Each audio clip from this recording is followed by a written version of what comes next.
Your brain is the most powerful weapon in the world. Once you put away your phones and your computers and all that shit we have nowadays, your brain is the only thing you have when you're going through depression, when you're going through hard times, when you're going through death, real life shit. You can't Google that shit, man. You're alone. You're alone. You may have a shrink you're going to, you may have a best friend you're going to, but there's 24 hours in the day where you're alone in this brain. And your brain is talking to you in all kinds of ways. And it wants to control you and pull you in these different pockets. If you can't control your own brain and your brain controls you, you're fucked. You got to tell your brain where you want to go and how you want to go and how you want to get there. You got to control it. If not, it's over. It's over. All I knew back then was hard work. You gotta work hard. You gotta work hard. I can't get this paragraph. I can't remember what the fuck's in this paragraph to pass this test to get in the military. Read it again. Still not getting it. Read it again. But if you're not getting it, write it out. And that's how I started learning.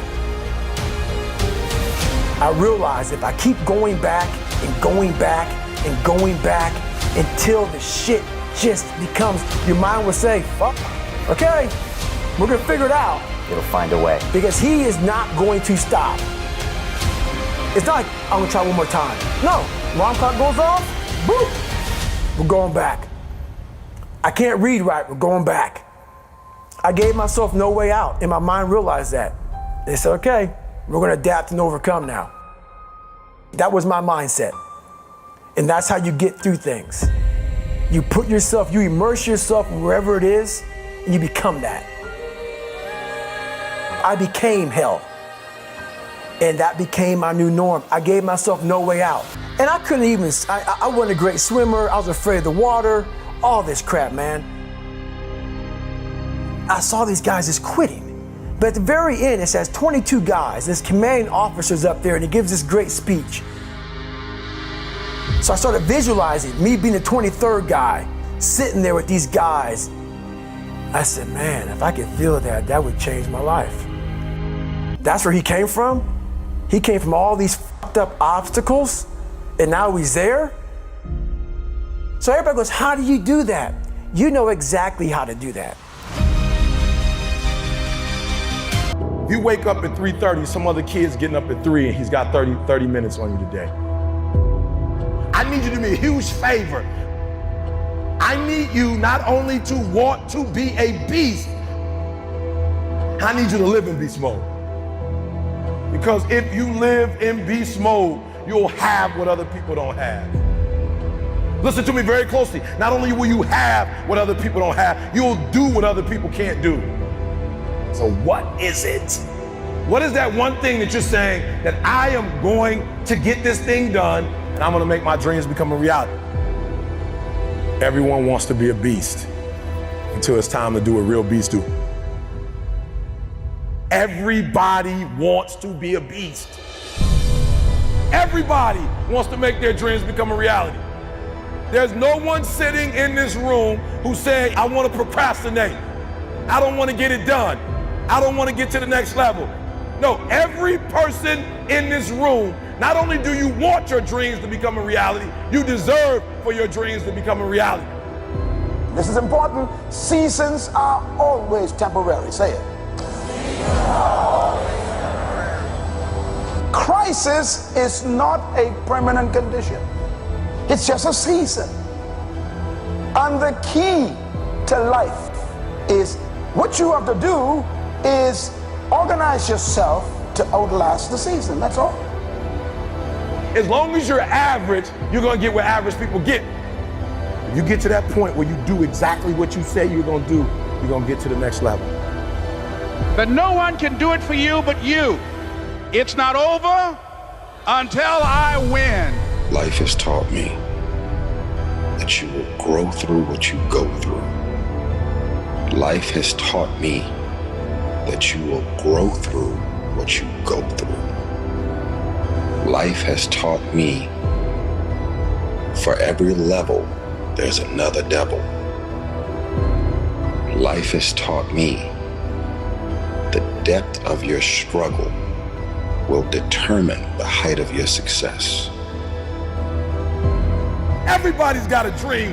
Everybody's got a goal. Everybody wants something in life. But many of you in this room right now, your beast mode is idle. Your beast mode is not turned on. And when you leave this place, I'm telling you, your life is going to go to a whole nother level if you can learn to turn that switch on and keep that switch on. I outlasted the pain.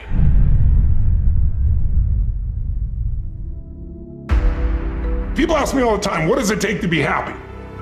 And I always tell them it's really simple. One word, progress. Progress equals happiness. If you keep growing, you're gonna feel alive. And if you keep growing, you're gonna have more to give. It doesn't matter how many statues, Oscars they give you, or Emmys, or how much money you have in the bank.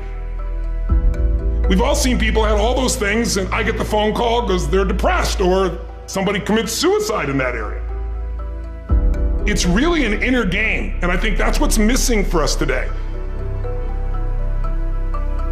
Everybody's focusing on the outside world, and hell, there's a lot of things in the outside world you'll never be able to control. You can influence, but you can't control it. This, your mind, your emotions, your body, you have 100% control over what you do with these things, and that's where the game is won.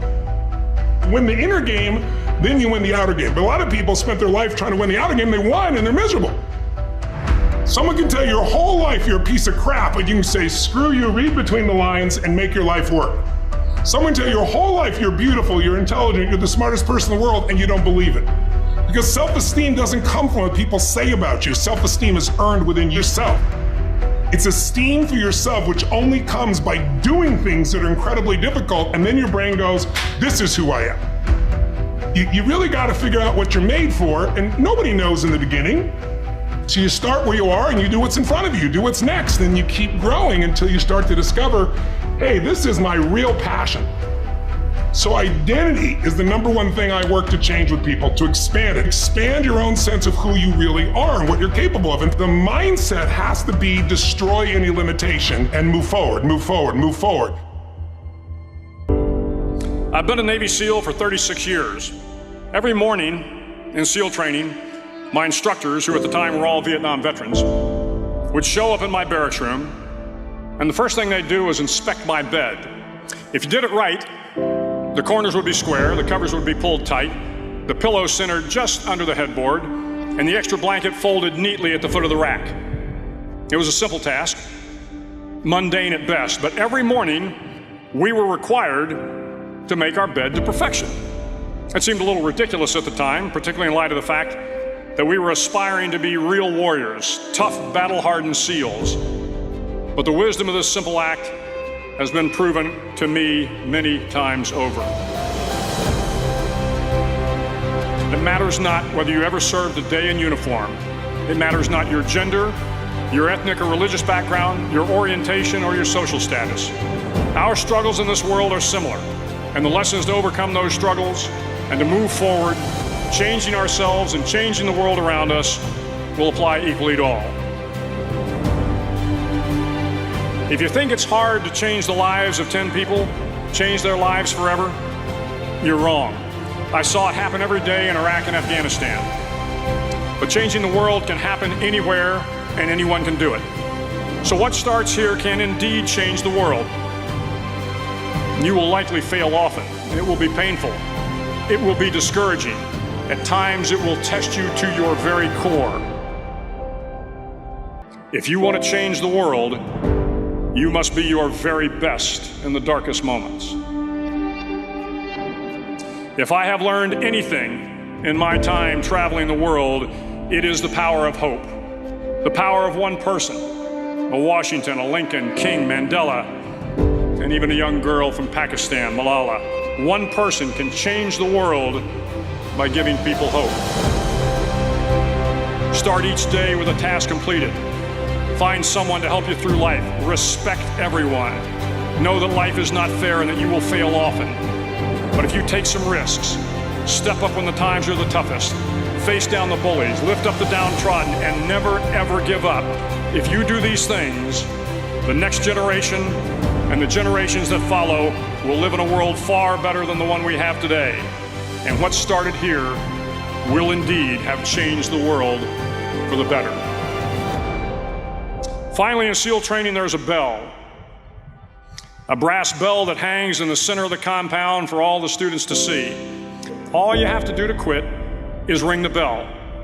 Ring the bell, and you no longer have to wake up at 5 o'clock. Ring the bell, and you no longer have to be in the freezing cold swims. Ring the bell, and you no longer have to do the runs, the obstacle course, the PT, and you no longer have to endure the hardships of training. All you have to do is ring the bell to get out.